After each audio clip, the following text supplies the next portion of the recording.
No, that's okay. Where is the petitioner? ದುಡ್ಡು ಕಟ್ಟಿದ್ರ ಪೂರ್ತಿ? It is not a 138, it is a 279. No sir, bailable warrant ಗೆ bond amount ಕಟ್ಟಿದ್ರ ಅಂತ ಕೇಳಿದ್ರೆ 138 ಇಲ್ಲ ಅಂತ ಹೇಳ್ತೀರಾ ನೀವು? ಕಟ್ಟಿ ಮತ್ತೆ ಕಟ್ಬಿಟ್ಟು ಬನ್ನಿ. What is the bond amount? Are there any bond amount fixed? Bailable warrant in a sum of rupees ಅಂತ ಬರೆದಿರ್ತಾರೆ, ವಾರೆಂಟ್ ಅಲ್ಲಿ ಇರುತ್ತೆ. ಸರ್ ತಾವೆಲ್ಲ ನೋಡ್ಕೋಬೇಕು. ಈ ಕನ್ಫ್ಯೂಷನ್ ಎಲ್ಲ ಕ್ಲಿಯರ್ ಮಾಡ್ಬಿಟ್ಟಿದ್ದಾರೆ BNSS ಅಲ್ಲಿ. ಆಯ್ತು ವಕೀಲ್ರೆ ಕೇಳಿ. ಹಿಂದೆ ಎಲ್ಲ ಕನ್ಫ್ಯೂಷನ್ ಗಳಿರ್ತಿತ್ತು. ನಮ್ಮ CRPC ಒಳಗಡೆ ಬೇಲ್ ಅನ್ನೋ ಪದ ಡಿಫೈನ್ ಮಾಡಿರ್ಲಿಲ್ಲ, ಆಯ್ತಾ? ಬೇಲ್ ಬಾಂಡ್ ಅನ್ನೋ ಪದ ಡಿಫೈನ್ ಮಾಡಿರ್ಲಿಲ್ಲ. ಬಾಂಡ್ ಅಂದ್ರೆ ಕನ್ಫ್ಯೂಷನ್ ಆಗೋದು, ಯಾವ ಬಾಂಡು ಅಂತ. ಸೊ ಈಗ BNSS ಅಲ್ಲಿ ಅದನ್ನ ಕ್ಲಾರಿಫೈ ಮಾಡಿದ್ದಾರೆ. ಬೇಲ್ ಅಂತ ಡೆಫಿನೇಷನ್ ಇದೆ, ಬೇಲ್ ಬಾಂಡ್ ಅಂತ ಡೆಫಿನೇಷನ್ ಇದೆ. ಬಾಂಡ್ ಅಂದ್ರೆ ಅದರ್ ದ್ಯಾನ್ ಬೇಲ್ ಬಾಂಡ್ ಇನ್ಯಾವ್ದು ಬರುತ್ತೆ ಅನ್ನೋದಕ್ಕೆ ಡೆಫಿನೇಷನ್ ಇದೆ. ಸೊ ಕನ್ಫ್ಯೂಷನ್ ಇಲ್ಲ. 25,000 ರೂಪಾಯಿ ಬಾಂಡ್ ಅಮೌಂಟ್ ಇದೆ. ಎಲ್ಲಿ ಅವ್ರು ತುಂಬಬೇಕು? ಅವರು ಎಲ್ಲಿದ್ದಾರೆ? ಕರೀರಿ ಈ ಕಡೆ. All right, if he has voluntarily appeared, file a memo. I'll reduce 10,000 rupees, 15,000 rupees reduce ಮಾಡ್ತೀನಿ, 10,000 rupees ಕಟ್ಲಿ. File a memo. Petitioner voluntarily appears. Therefore, out of the bailable bond amount, in a sum of rupees 25,000 is sought to be reduced by the petitioner by giving remission. Out of 25,000 rupees, 15,000 rupees is given remission as the petitioner has voluntarily appeared. Balance sum of rupees 10,000 bond amount is to be paid by the petitioner today itself. ಮುಂದೆ ಏನು case ಹೇಳಿ? Each time we will grant. I don't have file. ಇದು ಕೊಟ್ಟಿದ್ದೆ, ಅವ್ನು ಬರ್ಲಿಲ್ಲ, case ನಡೆಸಲಿಲ್ಲ ಅಂತ ನಾವು ನಿಮ್ ದುಡ್ಡು ತಗೊಂಡು ಏನು ಮಾಡ್ಬೇಕಾಗಿಲ್ಲ. 19ನೇ ಇಸ್ವಿಯಿಂದ ಒಂದು ರಿವಿಷನ್ ಪೆಟಿಷನ್ ಪೆಂಡಿಂಗ್ ಇದೆ. ಕನ್ವಿಕ್ಷನ್ ಏನ್ರಿ? 3 months 217 ಅನ್ನು 304 1 year and 1,000 ಇದೆ. 1 year. Yes madam. ಏನ್ ಓಡಿಸ್ತಿದ್ದ? ಏನ್ ಓಡಿಸ ಡಿಕ್ಕಿ ಮಾಡಿದ್ಯೋ? ಯಾವ ಗಾಡಿ ಓಡಿಸಿ ಡಿಕ್ಕಿ ಮಾಡಿ ಸಾಯಿಸ್ಬಿಟ್ಟಿ ಜನನ್ನ? ಎಂತದಂತೆ? ಕನ್ನಡ ಬರಲ್ಲ, I don't know. ಏನ್ ಭಾಷೆ ಬರುತ್ತೆ ನಿಂಗೆ? ತಮಿಳ್. ಎನ್ನ ವಂಡಿ ಓಡಿಂಟಿರ್ಕೆ? ಎಂತ ವಂಡಿ? 10 wheel ಲಾರಿ ಎನ್ನ ಆಯ್ಡ್ತಿ ಅನಕ್ಕೆ? பின்னாலே வீல்க்கு இன்ஜின்க்கு முன்னாடி வா, மைக்ல சொல்லு சார். நில்சு வண்டி வந்து மாறியது. நீங்கள் காடி நிக்கிறதா? அவன் வந்துட்டு அடிச்சிட்டுனா பின்னாலேந்து அடிச்சிட்டுனா முன்னாடி எங்கள் வண்டி எங்கே வச்சிருக்கே? ரோட்ல?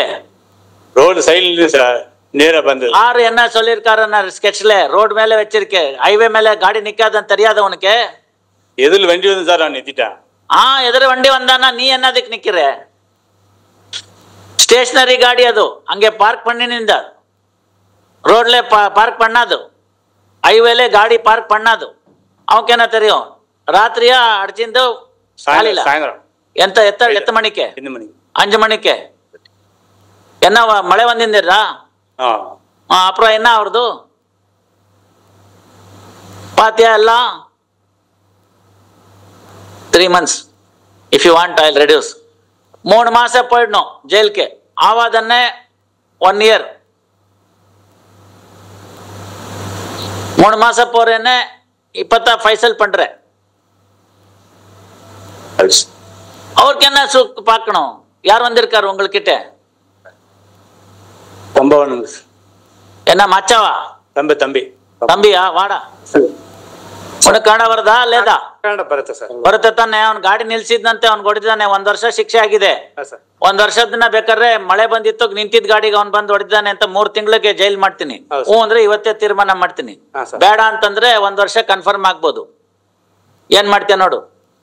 3 ಮಾಸ போயிடணும். 3 ಮಾಸ போயிடுன்னு சொல்வா. ಸರಿ. I see the evidence sir. Sir ನೀವ್ NOC ತಗೊಂಡು ಏನ್ ಮಾಡ್ತೀರಿ? ಎಲ್ಲ ಕೇಸ್ ಇಲ್ಲೇ ಫೈಸಲ್ ಆಗೋಯ್ತಲ್ಲ. ನೀವಿನ್ನೇನ್ ಹೇಳಕ್ಕಾಗತ್ತೆ? ಅವನೇ ರೆಡಿ ಆಗಿರುವಾಗ ಅವ್ನ್ ಕನ್ನಡ, ಅವ್ನ್ಗೆ ತಮಿಳ್ನಲ್ಲಿ ಹೇಳಾಯ್ತು, ಕನ್ನಡದಲ್ಲಿ ಹೇಳಾಯ್ತು, ಇನ್ಯಾವ ಭಾಷೆಯಲ್ಲಿ ಹೇಳ್ಬೇಕು? ಸರಿನೇ, but sir charge sheet has been filed against him. vehicle has been parked on the highway without proper indication would amount to negligence. 279 is requirement. Opposite coming vehicle, having not spotted this vehicle, has hit the vehicle and he lost his life. The vehicle was placed on the road and you can see the sketch. That is the thing. So since he was not directly involved and attributable negligence is there, I am ordering 3 months imprisonment instead of 1 year. It's up to you whether you want to take chance or not. Because we have to see the medical records also. Medical record ಏನ್ ಬರುತ್ತ್ರಿ? ಒಳ್ಳೆ ಚೆನ್ನಾಗಿರೋದು accident ಕೇಸಲ್ಲಿ ಸತ್ತಿರೋನ್ಗೆ ಬರ್ಕೊಳ್ಳಿ. 1 year confirm ಮಾಡ್ತಾ ಇದೀನಿ. ನೀವು ನಿಧಾನ ಕೇಳಿ. Whether he is intoxicated or that.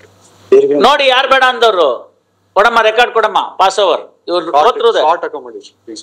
I am not prepared. Please. Pass over. Please, madam. When he is ready, I don't understand what are you up to? Yes.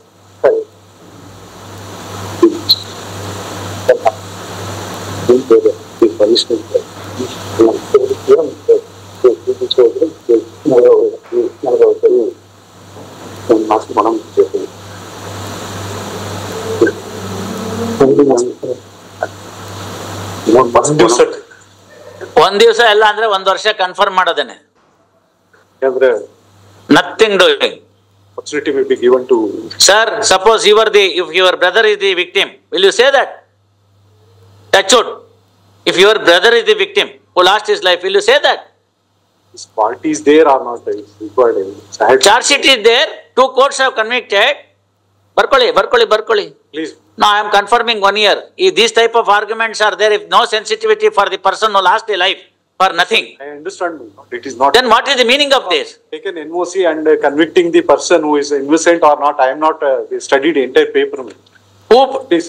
Who prevented you to study the papers? Just last 9th he has given me. He has brought NOC.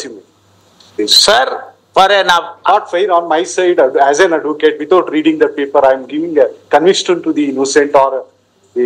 You are not giving the conviction. 2 courts have already given the conviction. You are not the person to give any conviction to him. Please understand this. Please. Don't plead all these things. Are you the judge? No, please, my lord. That is Then not. That is not. what is the meaning of you are giving the conviction? Not. What is the meaning of you are giving the conviction?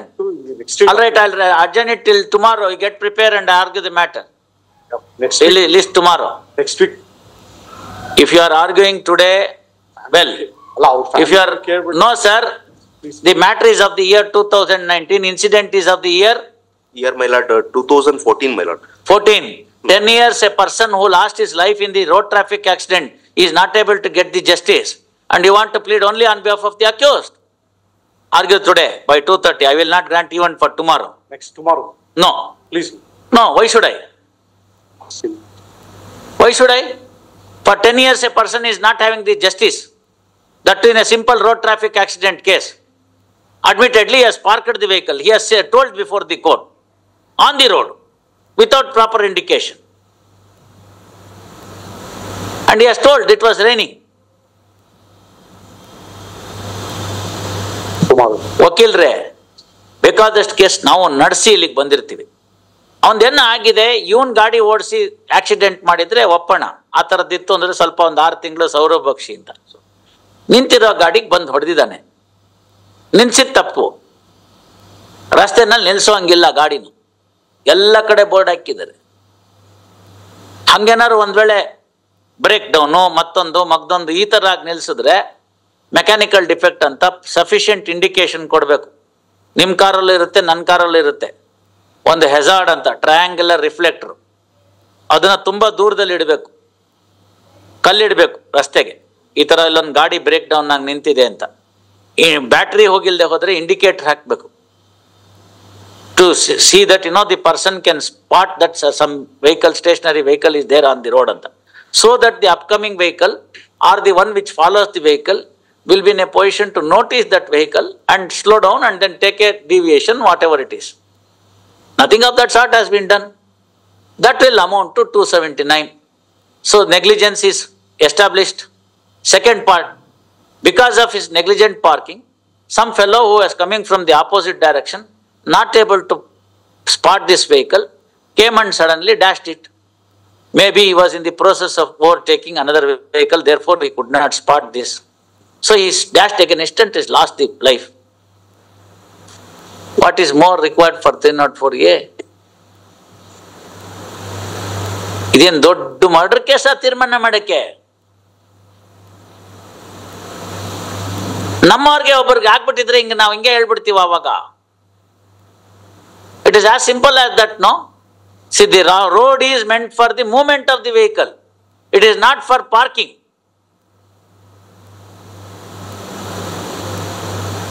ಕೇಳಾಯ್ತು, ಅವನ್ನೆಲ್ಲ ಹೇಳ್ತಾ ಇದ್ದಾನೆ ಸ್ಪಷ್ಟವಾಗಿ, ಹಿಂಗಾಗಿತ್ತು sir ಅಂತ. ಅದನ್ನೇ trial court ಅಲ್ಲಿ ಹೇಳಿದಿದ್ರೆ 313 statement ನಲ್ಲಿ ಏನಾರು ಒಪ್ಕೋಬೋದಾಗಿತ್ತು. 313 statement ಅಲ್ಲಿ denied the accident. Look at it, you will come to know. He has denied the accident. He has denied the very incident where somebody has lost his life. And you want to say something which is incorrect. That too in the revision. Sorry. Tomorrow, finally. ಬಿಡ್ಬೇಕದ್ನ. Amount payment 10,000 ರೂಪಾಯಿ ಕಟ್ತಾರೆ. Judicial deposit ಅಲ್ಲಿ ಹೋಗಿ ಕಟ್ಟಾರ. If your lordship's permission. Matter 50 ಬಂದಲ್ಲಿ compromise ಆಗ್ತಾ ಇದೆ. Respondent ಬಂದಿದ್ದಾರೆ, ಸ್ವಲ್ಪ ಹುಷಾರು. ಏನಾಗಿದೆ ಅವ್ರಿಗೆ? ಸರ್ಜರಿ ಆಗಿದೆ ಹಾಗೆ. ಆಲ್ ರೈಟ್, ಯಾವ್ದದು?